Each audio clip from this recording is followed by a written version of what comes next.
Bonjour docteur, je viens d'apprendre que je suis séropositive. Je me demande ce qui va m'arriver, est-ce que je vais mourir?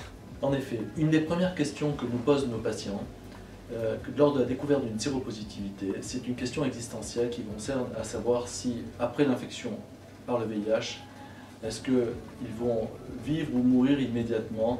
Et donc c'est une question auquel on répond de manière simple parce qu'aujourd'hui, en fait, nous avons des études qui nous permettent de démontrer que l'espérance de vie des patients contaminés par le VIH et des patients non contaminés est quasi identique.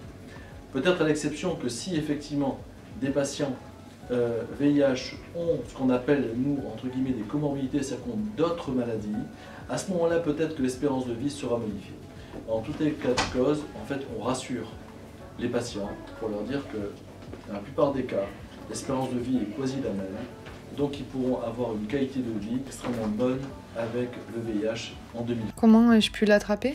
Donc la transmission du VIH se fait essentiellement par échange des liquides biologiques, c'est-à-dire soit les sangs, soit les spermes. La transmission par voie sanguine, elle est quand même extrêmement rare, puisque ça voudrait dire que dans le milieu professionnel, une infirmière se pique et attrape le virus, ou par utilisation de drogues intraveineuses. Ça, c'est une pratique encore à risque, mais avec une hétérogénéité régionale. Effectivement, il y a encore des gens qui utilisent des seringues, mais habituellement, quand même, on a tout ce qu'il faut pour avoir des seringues à usage unique, etc. Donc la transmission par voie sexuelle, c'est ce qu'il y a de plus fréquent et il y a des pratiques plus à risque que d'autres. Par exemple, un rapport sexuel anal peut transmettre plus facilement le virus du VIH et ou des hépatites qu'un rapport vaginal et qui lui-même peut le transmettre plus souvent qu'un rapport oral par fellation. Est-ce que je peux à mon tour le transmettre? La transmission est possible quand on n'est pas traité et donc quand on a un virus qui se multiplie dans le sang. Dans les autres cas, la transmission est quasi impossible. Est-ce que je dois me faire hospitaliser? Actuellement, en fait, on n'a plus besoin d'avoir une hospitalisation.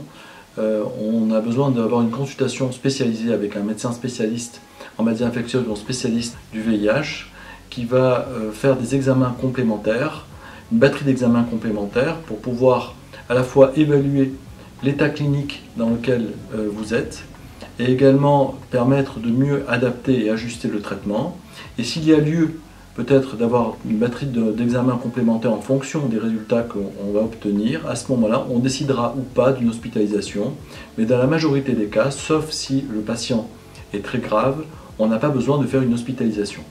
Est-ce que je dois prendre un traitement? Aujourd'hui, vu l'efficacité des traitements et les recommandations, il faut impérativement débuter le traitement le plus tôt possible. C'est-à-dire dès la primo-infection, lorsqu'on découvre la séropositivité récente, ou même si c'est une séropositivité plus tardive, découverte, à ce moment-là, le traitement est absolument indispensable. Est-ce que je dois informer mon entourage, leur en parler? C'est une question qui est très complexe et qui est toujours posée par tout le monde, par tous les patients. Et dans notre expérience, ça fait quand même pas mal d'années qu'on s'occupe de cette pathologie, dans l'immense majorité des cas, il faut éviter de trop en parler à son entourage, surtout pas dans le milieu professionnel, parce qu'on a tendance à se confier, à vouloir en parler. À ce moment-là, il vaut mieux se servir de tous les moyens qu'on a dans les unités de consultation comme les nôtres, où on a des infirmières d'éducation thérapeutique, une infirmière qui fait les soins, un accompagnement social aussi qui est très important. Est-ce que je peux bénéficier d'une aide? Oui, alors d'une part dans le service, dans l'unité de consultation spécialisée, mais aussi à l'extérieur avec les associations de malades qui sont très présentes, surtout dans une ville comme Marseille, mais dans toutes les grandes métropoles où plusieurs associations existent de soutien, parfois des associations communautaires, en fonction des personnes d'origine étrangère par exemple, les personnes homosexuelles, les femmes. Il y a tout un tas d'associations qui rendent de grands services dans l'aide au quotidien.